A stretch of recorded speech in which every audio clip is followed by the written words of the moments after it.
We got through the severe storms yesterday. It was a late night. Kevin and I were here until about 2 a.m. and we were tracking those storms coming through most of North Dakota. And unfortunately, they did do some damage. Not everyone saw the caliber of wind gusts that we might have been able to see with the capability of how unstable our atmosphere was yesterday. Bad enough, though. But yes, everyone pretty much saw a thunderstorm in the region. Whether it was severe or not, depended on your location. Fortunately, not everyone saw the caliber of damage of 80 or 90 mile an hour wind gusts. No, what was it here in Bismarck? It was about 60 to 70 mile an hour wind gusts. That's good enough. Yeah, definitely. The rain was pouring down. We could hear the thunder, even here in the studio, and it was a pretty vivid lightning show in many parts of the state. That dog doesn't like the thunder, and so every time there was a thunderclap, he would nudge me in the arm, and I was like, I'd have to say, it's okay, go back, go lie down, and 2 minutes later, nudge, nudge. And it lasted a little while, too. Oh, yeah.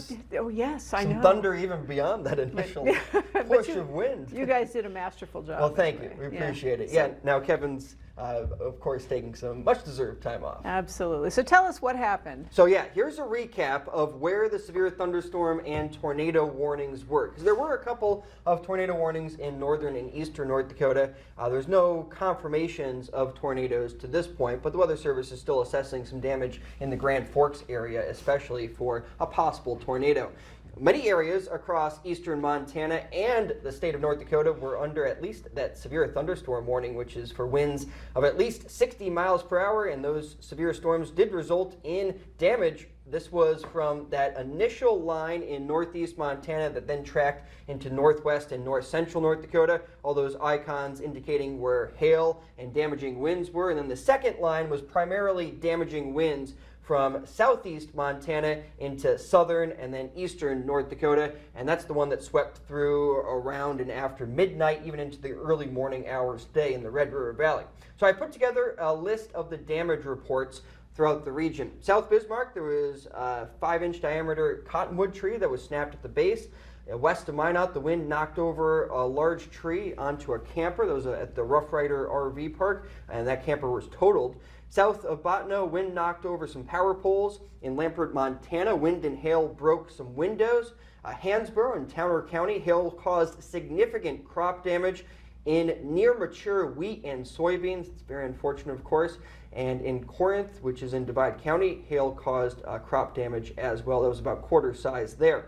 Buchanan in Stutsman County, wind downed power lines and part of a shop roof was blown off. Findlay in Steele County in eastern North Dakota, the city's shop building was destroyed. A large bin at the elevator, the grain elevator, collapsed and crushed some vehicles.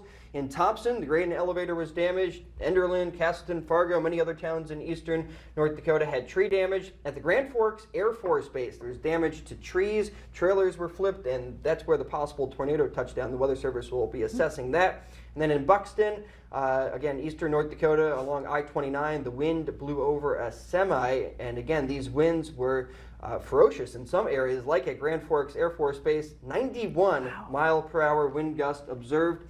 Lampert, Montana had an 80 mile per hour wind gust. Baker, Montana, 79 mile an hour wind gust. All of these cities listed here had wind gusts with the severe storms of over 70 miles per hour. This list is between 65 and 69 mile per hour wind gust with the severe storms. You can see Newtown, Ypsilanti at that 69 mile an hour mark.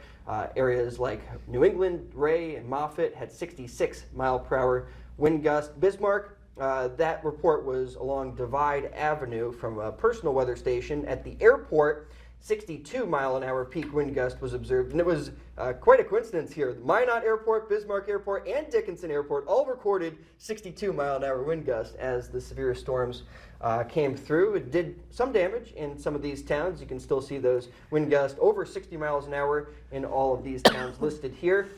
Camper was flipped on Highway 2 near the Williams-Mountrail County line. That happened at about 10:40 p.m. yesterday evening.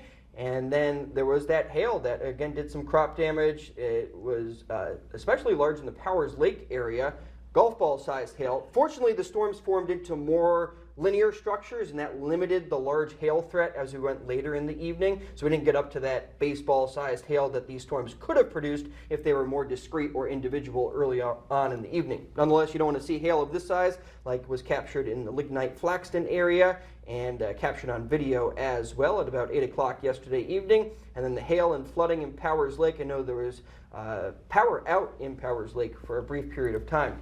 And then the lightning in Dickinson, in Bismarck, and many other spots around the state was pretty vivid, and a couple of great captures there. Right now, we have the main system coming into northwest North Dakota. This is kind of a second wave that's providing enough lift for a few showers to form in especially northern North Dakota, north of Highway 2, and a couple of thunderstorms in northeast Montana.